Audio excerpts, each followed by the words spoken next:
Entre expulsions massives dans le désert et préparation militaire généralisée, l'Algérie fait face à deux tempêtes, l'une humanitaire, l'autre géopolitique.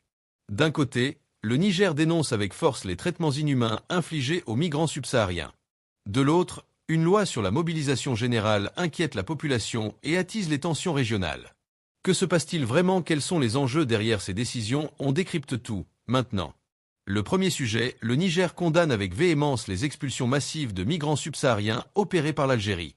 Les autorités nigériennes ont réitéré leur ferme réprobation des traitements infligés par l'Algérie aux migrants subsahariens, accusant Alger d'abandon massif aux confins du désert et de violation manifeste des principes élémentaires de dignité humaine. Selon les médias d'État à Niamey, cette dénonciation a été portée par de hauts responsables, au premier rang desquels le ministre de l'Intérieur, qui a officiellement saisi l'Organisation internationale pour les migrations OIM. Les autorités nigériennes reprochent à leurs voisins septentrionales de procéder à des expulsions unilatérales, sans coordination préalable et dans des conditions qualifiées d'inhumaines. D'après plusieurs associations de défense des droits fondamentaux, plus de 5000 migrants africains auraient été convoyés de force par autobus puis livrés à eux-mêmes dans les étendues désertiques à la frontière nigérienne, sans ressources ni assistance. Ces personnes sont refoulées sans sommation, dans l'indifférence la plus glaçante, a rapporté la radio nationale du Niger, citant une source gouvernementale. Cette politique d'expulsion s'accompagne, selon de nombreux observateurs, d'un regain préoccupant de propos xénophobes sur les réseaux sociaux algériens, exacerbant les tensions entre Alger et ses voisins sahéliens.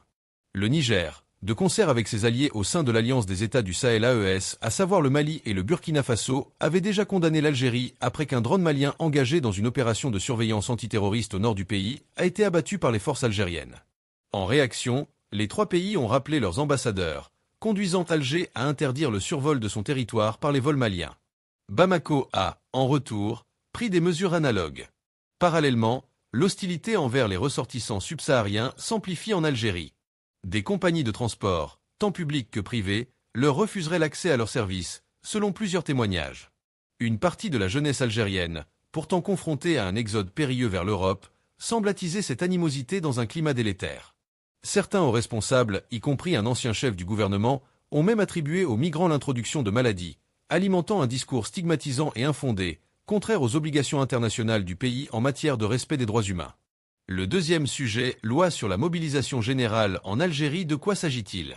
Une loi sur la mobilisation générale en cas de grave crise ou de guerre, qui sera bientôt votée par le Parlement, suscite interrogations et supputations. Si tu as une carte d'aptitude du service militaire, alors prépare-toi, tu fais partie des réservistes concernés par la mobilisation générale. J'ai passé mon service de 2 ans en pleine décennie noire, les années de braise, et je suis prêt à servir encore une fois mon pays. L'Algérie se prépare à l'épreuve de feu. Que Dieu nous protège. Alors c'est la guerre. Sur les réseaux sociaux, des messages alarmistes ou patriotiques, des inquiétudes et des interrogations fusent depuis que le Conseil des ministres, sous la présidence d'Abdelmadjid Tebboune, le 20 avril, a approuvé un projet de loi relatif à la mobilisation générale, visant à définir les dispositions liées aux modalités d'organisation, de préparation et de mise en œuvre de la mobilisation générale, prévues à l'article 99 de la Constitution. L'article 99 de la Constitution stipule le Haut Conseil de sécurité entendu, le président du Conseil de la Nation et le président de l'Assemblée populaire nationale consultés, le président de la République décrète la mobilisation générale en Conseil des ministres. Tension régionale. Publiée en mode communiqué officiel, sans contextualisation ou explication, l'information a créé une bulle spéculative dans l'opinion, même chez les plus affûtés des observateurs. Le lien a été vite fait avec les tensions régionales et ses récents développements, notamment la crispation entre Alger et Bamako après la destruction par des chasseurs de l'armée de l'air algérienne d'un drone malien dans une zone frontalière à l'extrême sud algérien. Ou encore les discours répétitifs des officiels, civils et militaires, sur les dangers qui encerclent l'Algérie et l'urgence de consolider le front interne face aux menaces qui ciblent le pays. Être encerclé par un cercle de feu n'est pas un abus de langage, assène un responsable. C'est une réalité géostratégique qui mobilise forces armées et différentes structures de l'État.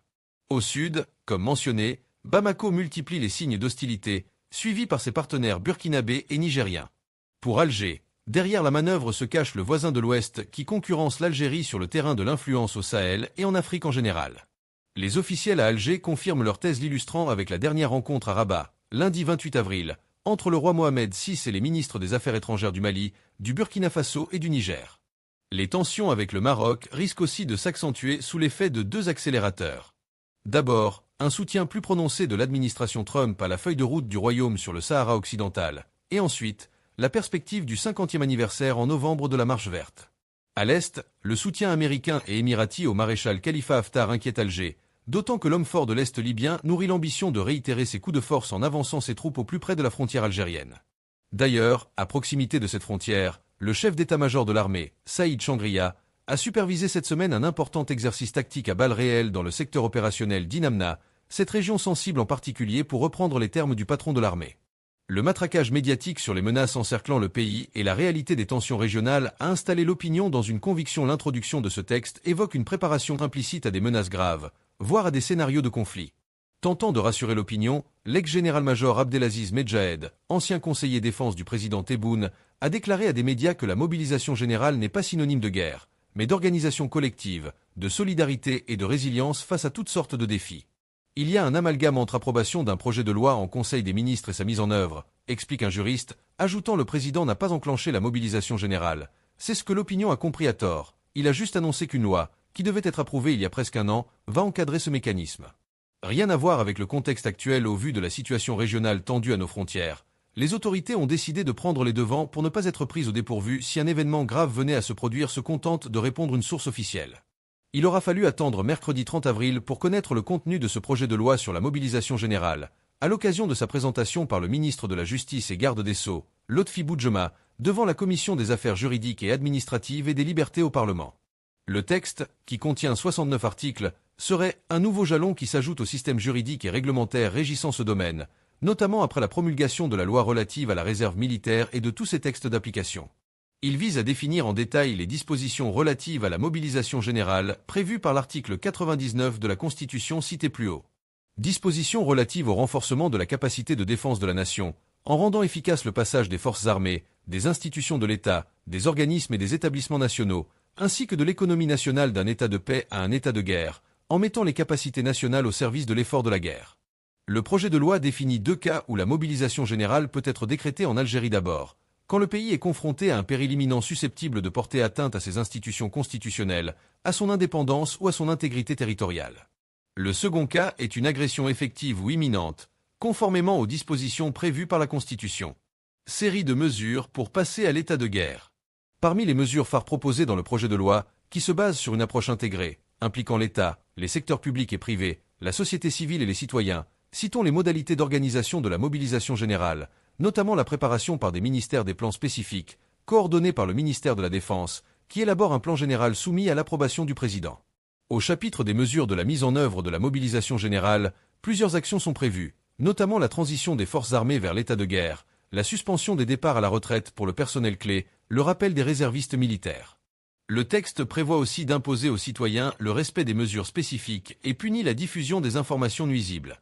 L'article 38 stipule également que le ministre de l'Intérieur peut également ordonner l'expulsion de ressortissants de pays hostiles si leur présence menace la sécurité nationale. L'adoption de la loi sur la mobilisation générale par l'Algérie est une étape majeure qui reflète l'évolution de sa doctrine militaire.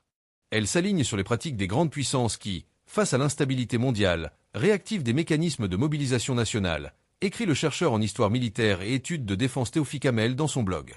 Reste à savoir si cette loi demeurera un cadre préventif, ou si elle sera le prologue d'une montée en puissance stratégique, dans une région où les équilibres sont de plus en plus fragiles, conclut-il. Pour rappel, la dernière mobilisation de l'armée algérienne date du 14 novembre 1963 lors de la guerre des Sables entre l'Algérie et le Maroc, mais il s'agissait d'une mobilisation partielle. Lors des années 1990 et face à l'insurrection islamiste, la lutte antiterroriste a été encadrée par l'état d'urgence 1992 à 2011 et des mesures d'exception ont été adoptées, comme le rappel des réservistes. Un peu plus de 50 000 militaires rappelés rien qu'entre 1995 et 1999, d'après les chiffres du ministère de la Défense. Merci d'avoir regardé cette vidéo jusqu'au bout. Votre soutien compte énormément, n'oubliez pas de liker, commenter et vous abonner pour ne rien rater de l'actualité.